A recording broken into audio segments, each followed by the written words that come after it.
this lot of um, names of kings and their intrigues in the courts and everything.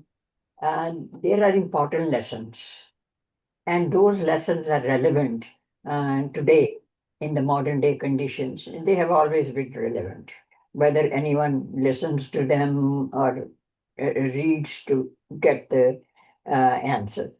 So, what is happening is that we are, uh, uh, approaching the end of one dynasty. Nothing stays in the dynamic world. Everything kind of oscillates in the sense that those people who go to rise and make vast empires, eventually a point comes where the a slight slip up or complacent, lack of vigilance, it brings them down. So, since that happens universally and very often, the span of a dynasty has never been more than 100 to 300 years between that, and some were even shorter than that. Now, this is a reminder kind of thing. Approach and thrust of these lessons. Why I'm reminding again? Because some people will say that why we are remembering those. And those difficult names and the events.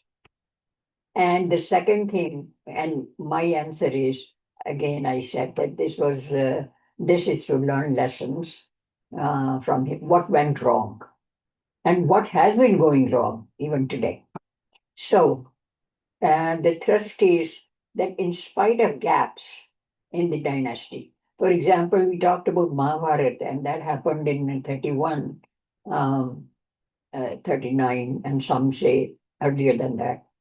Um, those, and then what happened in the intervening period?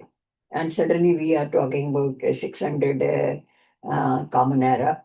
These gaps are where there is Puranic evidence, and between the two different or three different Puranas, there are contradictions.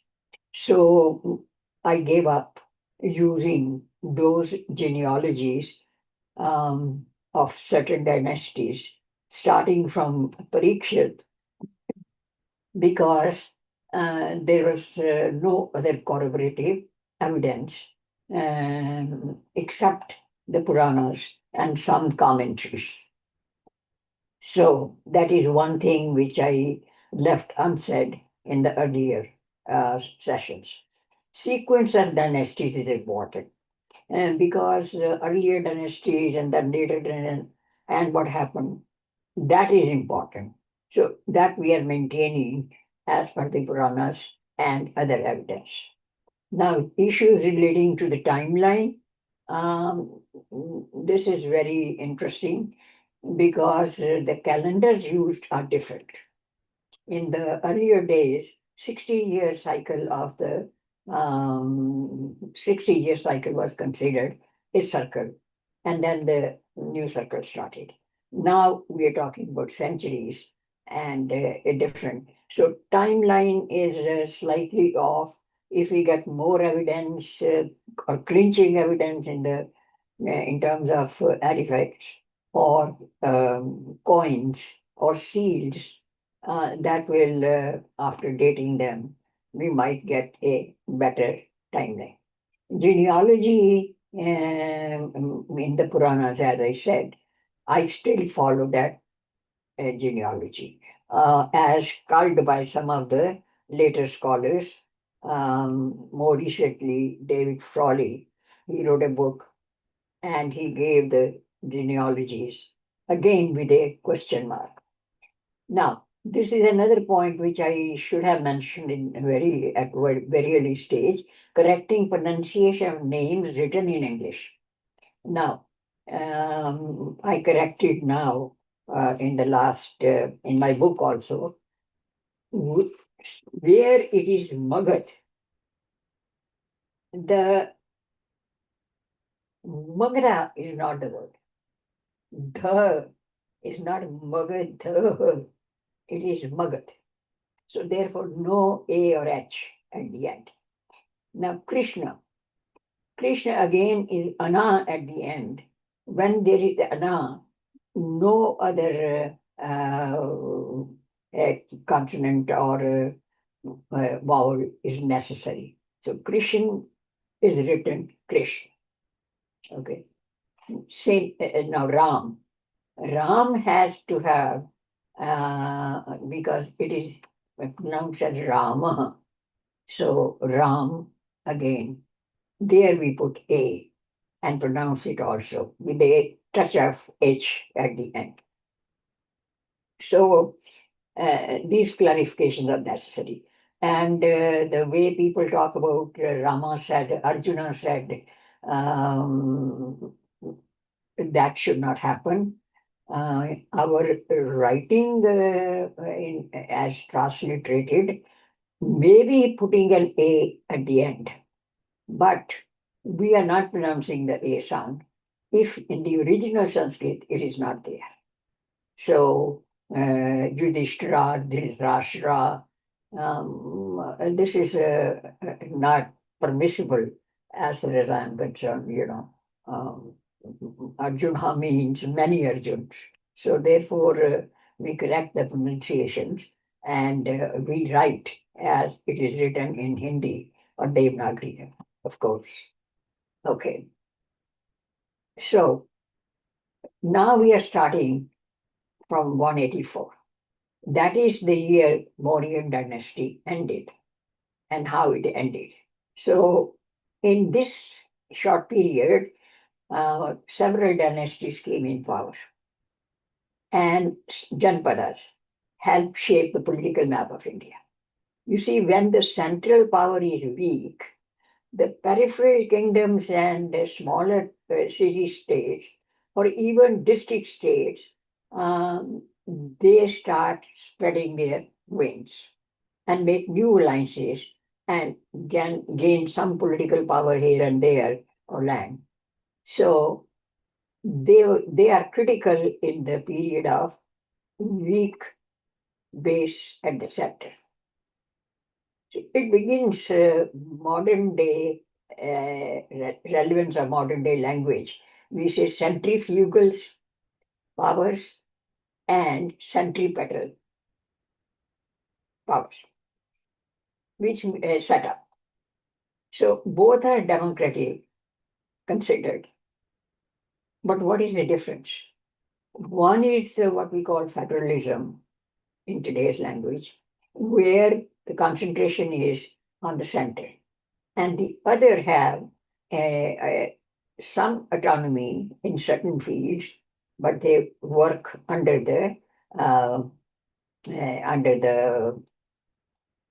the central power.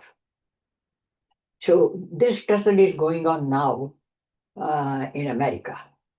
You see, executive power at the expense of others, or Supreme Court about others. So it brings the original debate that the constitution makers in America had was between Jefferson and Hamilton. That was the same thing, like federalism versus more powers for the state.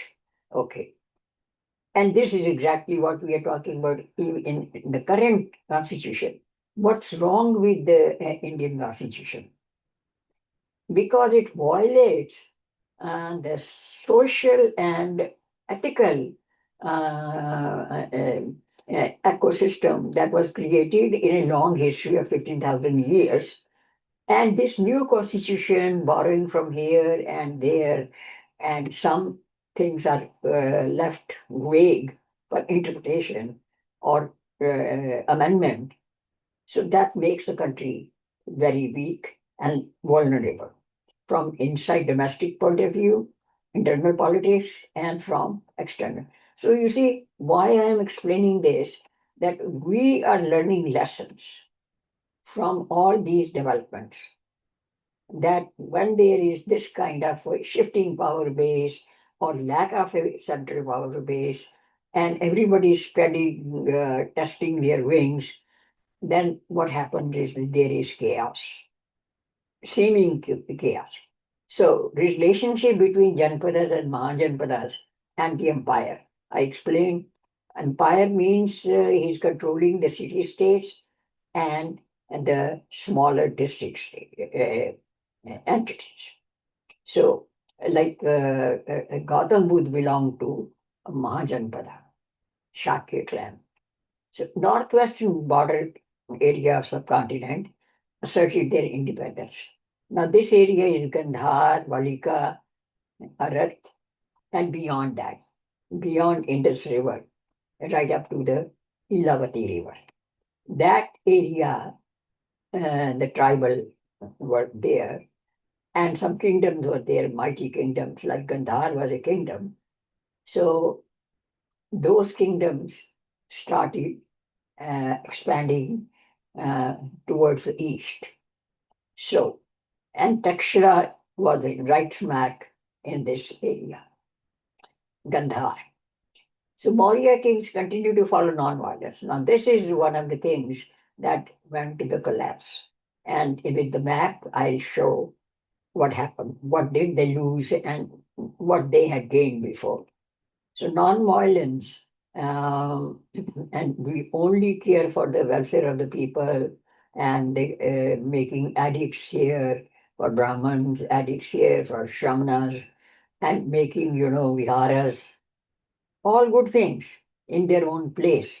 But that should not be the basis of foreign policy or protection of the borders or protection of the people themselves. And we have seen the mayhem Gandhi caused, that is more recent. So that means we did not learn the lessons from earlier history.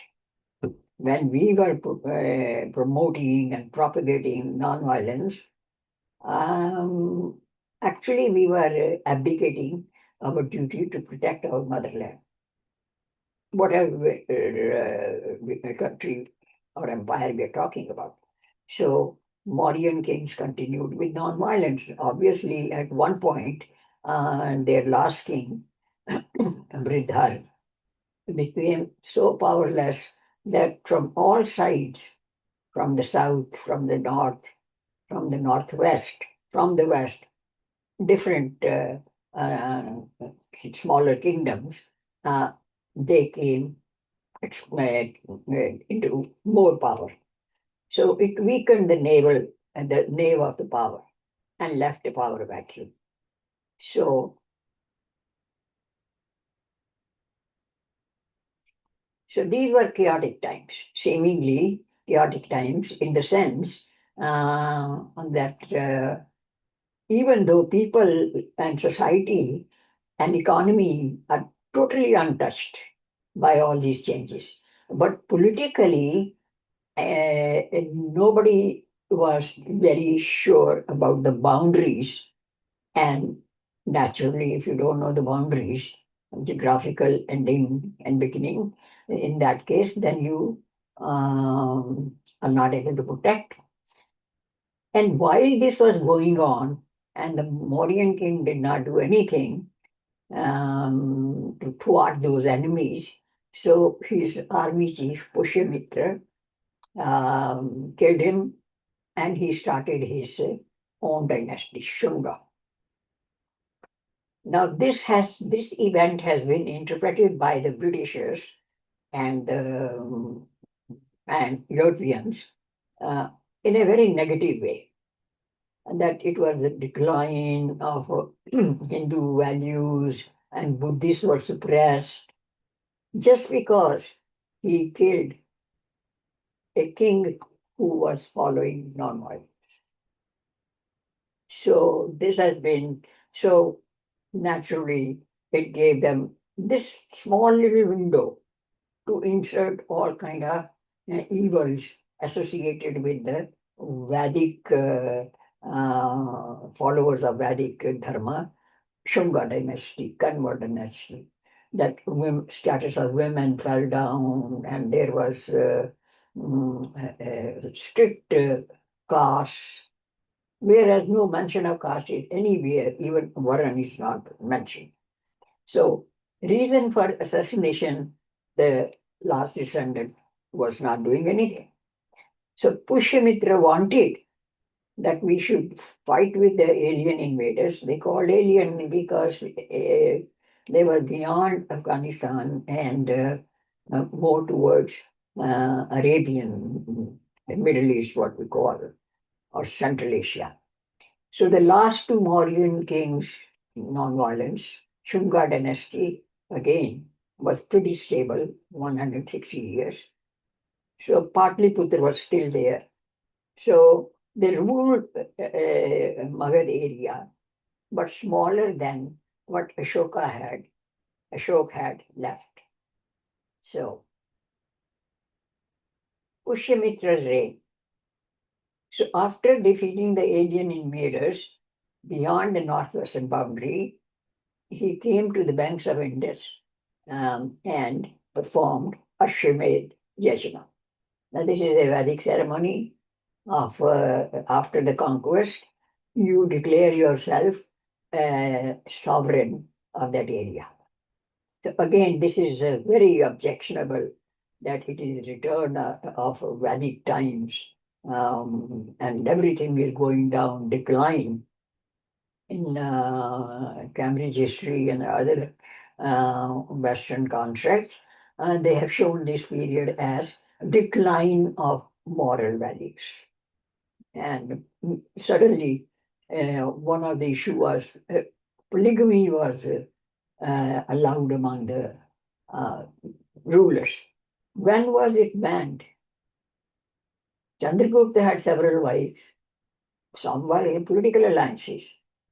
And why bring this issue at all if it was not brought earlier? You see, this is where children are brainwashed, and it is our duty to understand what's going on.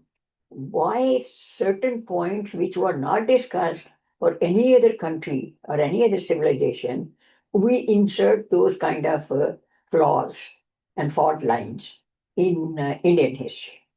So part of the reason why I am doing it, because I cannot stand distortions. And I cannot stand the sidetracking, digressing from the main heritage points. So this indicates that Ahimsa was discarded as Rajadharam. So Ashwamedh Yajnas are performed to declare sovereignty over smaller kingdoms, Janpadas, Mahajanpadas, and like that. So this event is mentioned in one of the edicts, rock edicts at Ayodhya. Now, his son Agni-Mitra gained a lot of, in Hindi we call it charcha, a lot of talk and discussion, and there's a reason for that. Agni-Mitra was at that time, during his father's time, he was Viceroy of Vidisha, and he followed the responsibility, the duties, and he corrected the policy of Mauryan kings. Primary duty of the king was to protect the borders and consolidate his power base. Now, this is source material, Kalidas drama, Malvika Agnimitram. It's a love story. It's in a way written jokingly also, but it has a profound kind of, it's a profound reading in the sense that in between he inserts important political events. That is interesting. I was reading it the other day. Uh, it's not too big, a book, but it is interesting read. That on the one hand, his royal duties and his other wives' objection, and then his love for a princess who is disguised as a living as a slave or beggar in seclusion. So the rivalry was between loyalist Bridharat and chieftains of Vidarbha. So what happened was that there was a lot of opposition to this alliance of Agnimitra. And that is the uh, uh, um, sidelines of the main love story. The story sheds light on the intrigues, how they introduce Malvika to Agnimitra, and the drama around that, and how finally the king, who had only saw the picture of Malvika and wanted to meet her, how it was arranged. So that also shows that music, literature, and dance and dramas thrived in this area. Even though Kalidas wrote this book much later, but the lifestyle that it shows, that the girl was a very apt dancer, and there was a dance competition in the court of the king, and Agnimitra was there. So that means the dance was a very central, uh, not just recreational thing, art form. So music, literature, dance, and dramas, they thrived. And it shows the uh, challenge is not between the dancers, competition, but actually between the gurus who taught them. So that part I found very interesting. So important cultural highlights of that area. Again, I'm skipping, who followed Agnimitra and the whole genealogies. One can elaborate that, but I'm just giving the highlights that are relevant in those times to understand, and also relevant in modern times, as well as it is relevant in the global context. One can think of these developments and the art forms like dance, drama, and literature, and then put it in the global context. What was at that time, in the second century BCE, was going on in Europe, was going on in China, or Japan, or anywhere else. So, some of the questions that teachers and uh, parents, teachers and parents must try to remind their children or their students that how history is warped and distorted, and how you can present your heritage or India's heritage in the global context. Instead of saying that uh, the marital ethics are down or decline, whatever word they use, what was the moral ethics in Europe? Or even were they ever aware of that? What is the bounds of morality, or especially related to the wedding or alliances between the kings? So these points should be clear so that you don't have disparate comparison. You're talking about women today in Europe, and then you are saying that 5,000 years back, India had declined in women's status. No idea, where does this come? This is an interjection. This interjection is what is to be removed by any person who is writing history in the global context. So, in the field of literature, a lot happened. Patanjali, who is primarily known for Yoga Sutra, but his other most important book was Mahabharata. So, that is a primary source of this dynasties. So, more than Puranas and more than the coins or seals or edicts, Mahabharata explains many things. He describes the yasnas, the actually the value of yajnas and how they are performed, and of course Pushyamitra is brought in. So it's not just discussion about yajnas and Vedic ceremonies, it is also building history. The book also details the political and social condition of those times. He mentions guilds of five types. So, specialized artisans. So, these guilds are like modern day unions, strictly protecting their craft.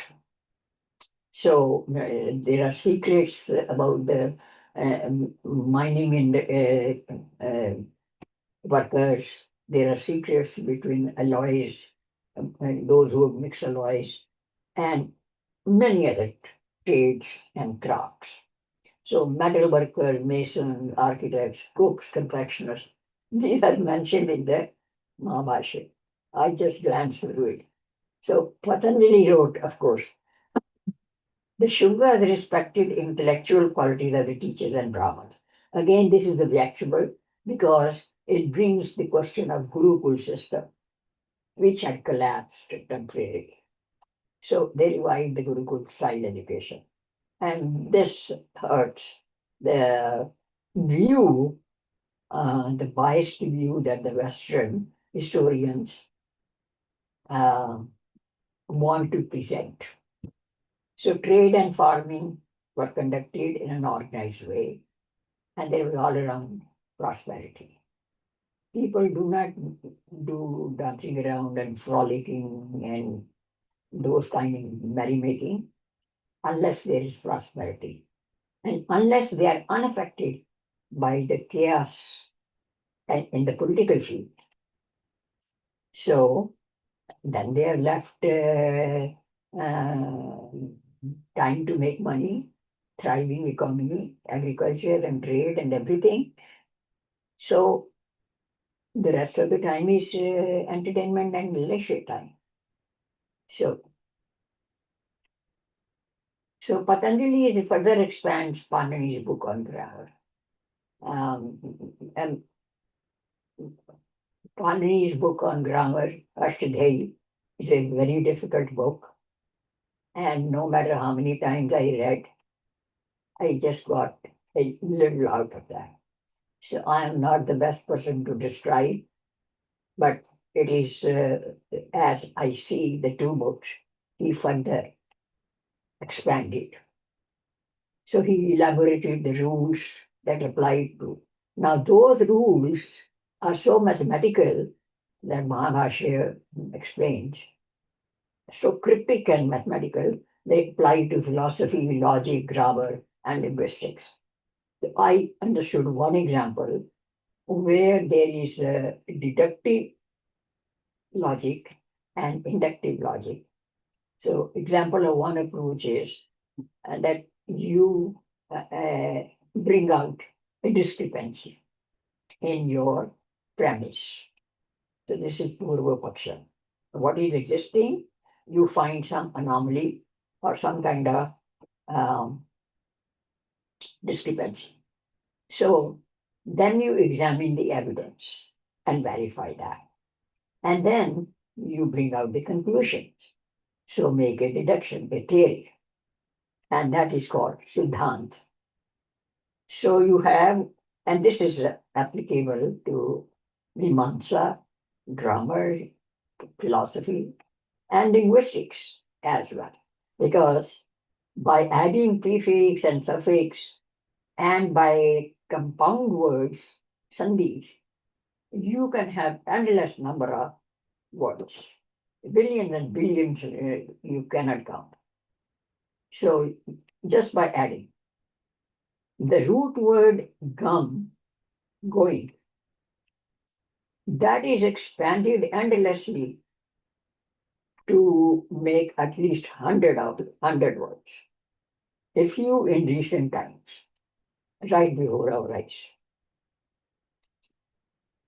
architecture, Shunga rulers encouraged new styles, and previously stupas were unadorned, so he made gateways and uh, he made railings going up. The stupas are at a height, and you are going on a slippery place. So he made the railings and the gateways.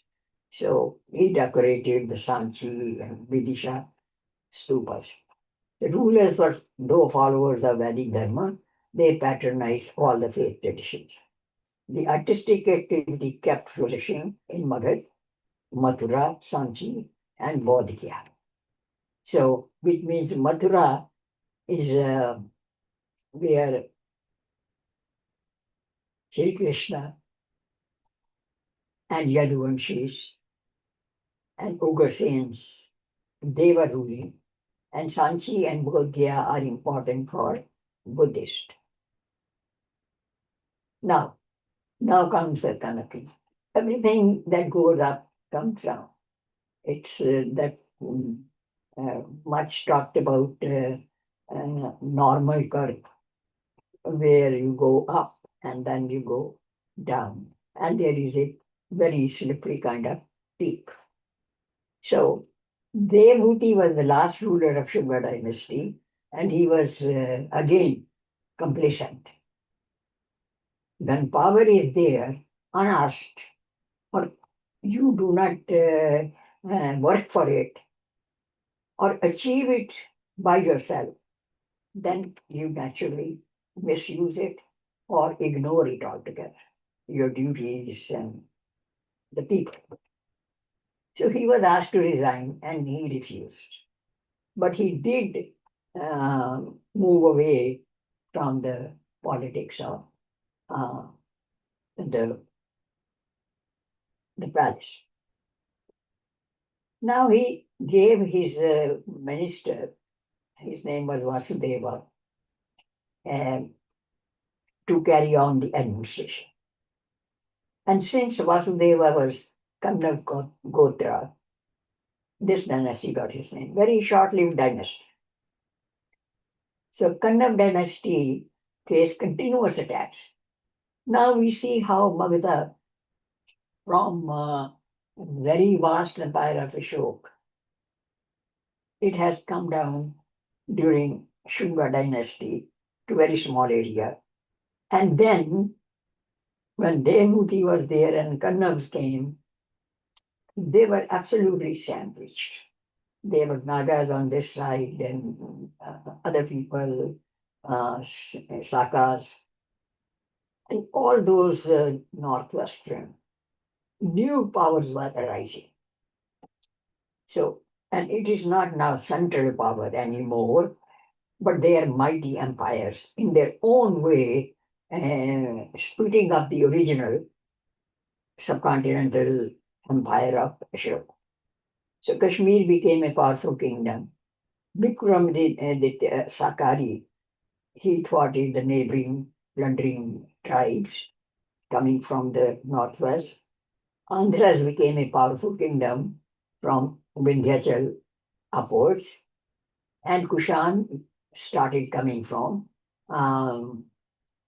Mongolia and through the Gandhar, through Gandhar and uh, Bukhara, those places. Now, I use the word Afghanistan. It did not exist at that time. And I did it deliberately because everybody says that the Afghan tribes were always ruling there. That is complete nonsense. There was no Afghanistan on the map. It was Kakaya Kingdom, it was Madras, it was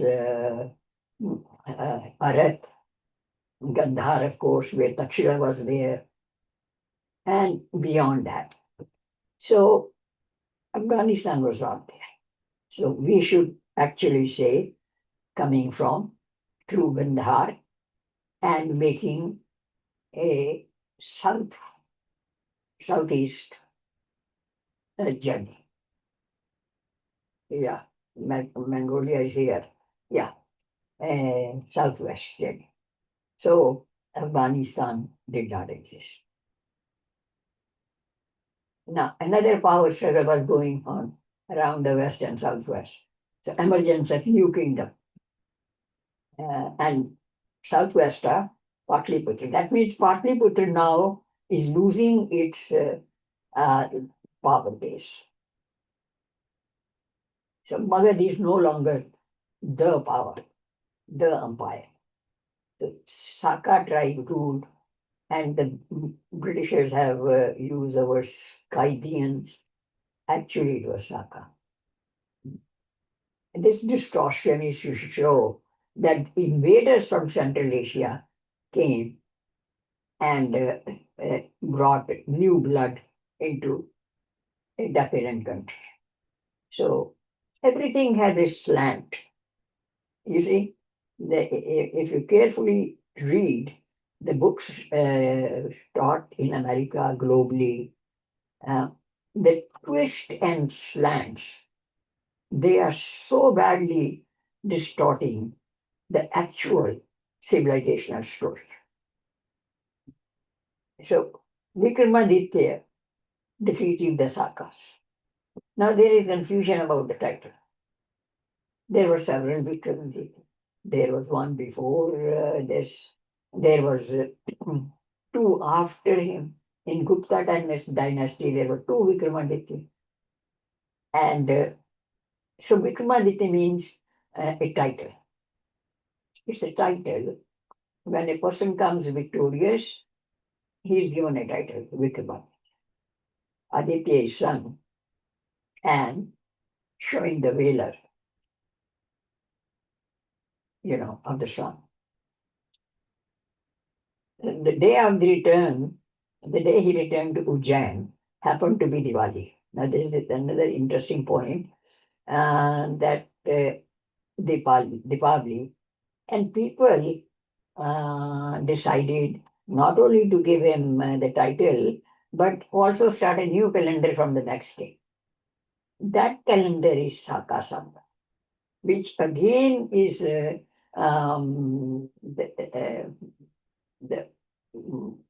Indians do not know what is Sakasam. And it started in 57 BCE, but they don't know why and when.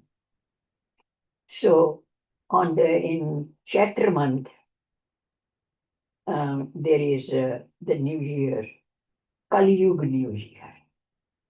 That year is marked as Kali Yuga. From the start of Kali Yuga, this is now the year. For example, now it is, I think, 5124 something years. We entered that. So, so that is Yugadi. That from Kali Yuga, another year has been added. So it is not to be confused with Vikram Samvat. Vikram Samvat is the day next to Diwali. And Gujaratis and many accounting people, they celebrate that as the accounting new year. All accounts are closed, their tools and their books are given a rest for one day, and they worship them and they chisel their tools. Everybody celebrates it, connected with activity, material activity, be it the metal workers or whoever. Once I was in Karnataka, Mysore, and on Sakas Samvad, um, I saw our rented car, not rented, taxi, and the guy he was a Muslim guy, and he had Ganesh ji garlanded inside uh, on the dashboard, and then there were garlands all around the taxi. And we know that it is the accounting year ending and New Year starting. But in actual reality, how they celebrated Saka Samvat, I saw for the first time that everybody took a day off, actually, or if they couldn't take the day off, they celebrated like, garlanding their tools, and the means of living. So this new year is even celebrated today. So then again, I explained to you, Yugadi is different from Vikram Samvat. And surprisingly, this is the accounting year.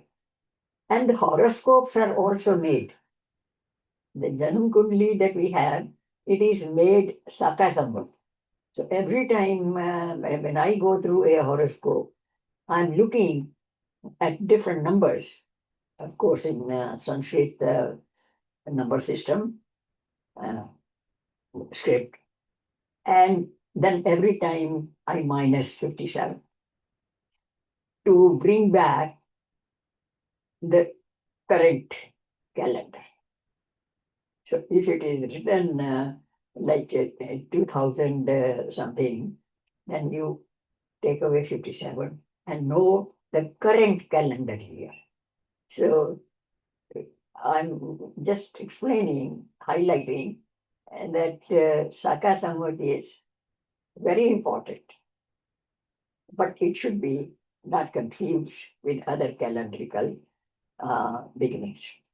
So dynasty of Vikramaditya lasted for over a century, and during his reign, Ujjain became the center of learning. As I said, Patliputra was no longer as important. Ujjain University flourished, and many people came there for studies. And now that, after during those last 100 years of their reign, again is they're bothered by Saka, they're bothered by Naga, this one attacks this one. And then there was another group of people from the south, they destroy and defeated Sakari. So Vikramaditya's Sakari's dynasty ended.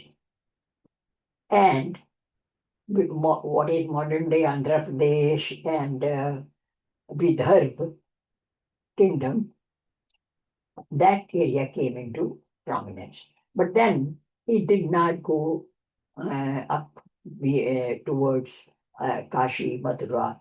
They remained smaller kingdoms, not under a bigger empire, not as part of a bigger empire, uh, till Gupta's came. This is to be shown with the map. Now, this one is Patliputra. This is Son River, and this is Ganges, right here, Ganges. And this is Prayag, the confluence. And this confluence of Son River and Ganga is Patliputra. This is Magda. This is Videha, where he was, um, Shunga dynasty was ruling too. And then this is Chedi, and this is Vidhar. So, and this is Vidhar. And the Andhras are getting consolidated here. And this is Avanti and Ujjain. And all this area, which is now called Afghanistan, this is the same map that was at the time of Alexander, that was at the time of Ashok, and at the time of uh, Guptas. So you can understand where is Afghanistan. This is Gandhar, this is Dakshra, and Kekaya, Sindh, and Arat. So the Nagas are here and Ujjain is here. So Nagas are bothering them, Andhras were controlling them, tinkering and all kind of ambushes. And then the Sakas from here. So no wonder they could not maintain their power. So these maps are very important because it shows the actual size of the subcontinental Bharat. This is what Bharatvarsh was, and what we have due to this is a lesson. What has the subsequent dynasties done to the country, to the Rashtra, and what the British did. And more than British were outsiders, they looked after their own interests. They separated Nepal, they separated Burma, and they separated Northwest, and they separated Sindh. Of course, that is their interest. What is the excuse for Nehru dynasty and Gandhi fellow? Why did we lose this chunk? It was not their ancestral property. And now we see all this area, Mansarovar, Kailash here, and Mansarovar here, and Tapovan, this is Kailash, and this is Himmat, Himavarsh, yeah, Himavarsh. So we have this map for almost 10,000 years, various kingdoms, but empire, and continuous civilization, contiguous kingdoms, and antiquity. And what we have done, we have made it just a. And if you see from the Google map, I don't know from which angle they have taken, it looks just like a straight line near the in between China is shown like huge area, Pakistan is way big, and Bangladesh and Burma. And this is like India is a small little country. This is what is to be taught. Where we were, where we are today. Whose fault is this? And what kind of fault is that? So if we think that I explained democracy and republic and the forces relationship between states and the central authority, once you understand that, then you will see that India, after independence, was not a democracy. The constitution was never ratified by anybody.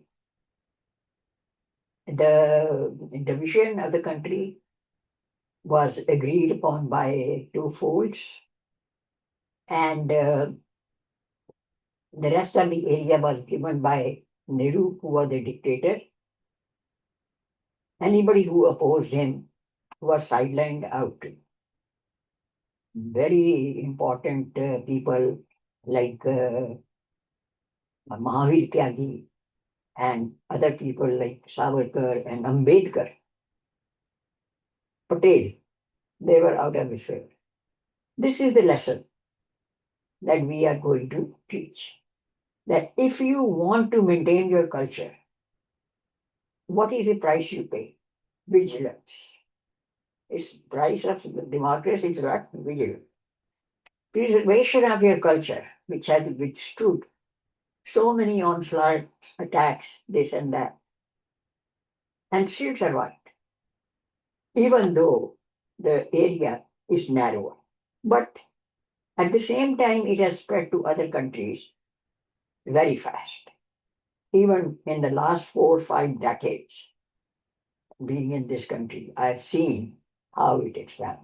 So this map has to be considered almost in every lesson so that you have a reference point. Okay. The socio-economic life of people, internecine warfare was there, absence of strong central rule were there, but economy survived. Trade continued. Indian culture continued to spread to other places. Navigation was going on in deep oceans, and goods were transported. Seals were examined, broken in the presence of people. So rules were followed by the guild system and because of the Varandar. See, so Buddhist sources mention that some of these ships were so big and they traveled across several seas, which means Arabian Sea and then Red Sea and then Mediterranean and, or around the Cape. So large scale, big ships. Baroch, modern day in Maharashtra, was one of the busiest. That means we are talking about the western trade from the west coast of India. Similar references are given in the Buddhist Jatakas, and Jain sources also mention that. These Jatakas, I have personally read a few of them, and they do mention those things. The Jain sources, land, by land trade, sea trade, and there was a special trade emporium where seeds were broken and kept, and now and that was considered a trade emporium. And seeds were broken and not thrown away; they were kept. That this has come from, and the parcel was examined, or shipment was examined, and this is the seed yeti with all the description. So, because of the existence of Varna Dharma, economic life and agriculture continued, arts thrived, culture thrived, people lived. Whatever is happening to the kings and to the armies, it doesn't affect our life. So, but now that there is a collapse of Varna Dharma and the collapse of those guild systems, and so many traditions are weakened or destroyed by the British and the Muslims, we don't have those protections. Because nowadays, any political event, the smallest change in a law affects the whole country, the entire country is out on the streets, or this movement or that movement. Centrifugal forces are, um, like too weak, and the states are making their own, small little parties and declaring autonomy, stuff like that. So we should be grateful that there was a guild system, there was Varandar observed, and life was much better. And now, the source material I use, Kalidas drama, that was interesting reading.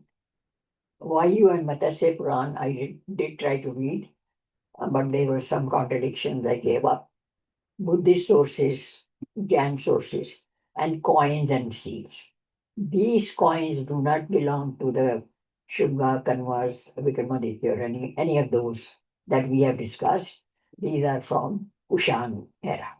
But the seals and the coins, gold coins, were prevalent even in those times. So I guess that's the next one, and we stop here. That the source material. So I have introduced three things today which should have been mentioned before.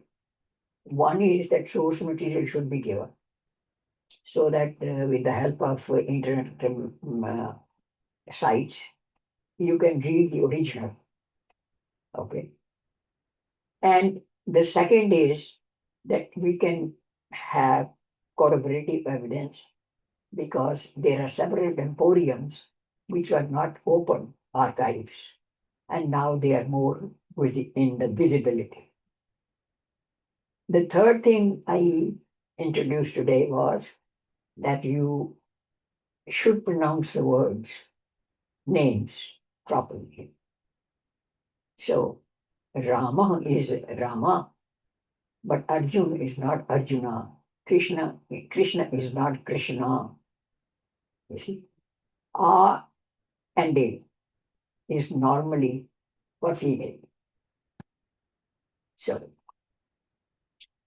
and the third thing was that though there are gaps in the timeline, uh, because of three different calendrical um, systems that we followed, yet we can draw a, a sequence of the diversity.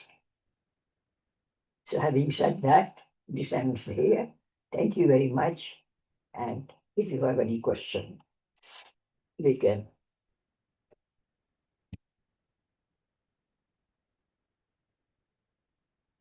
Okay.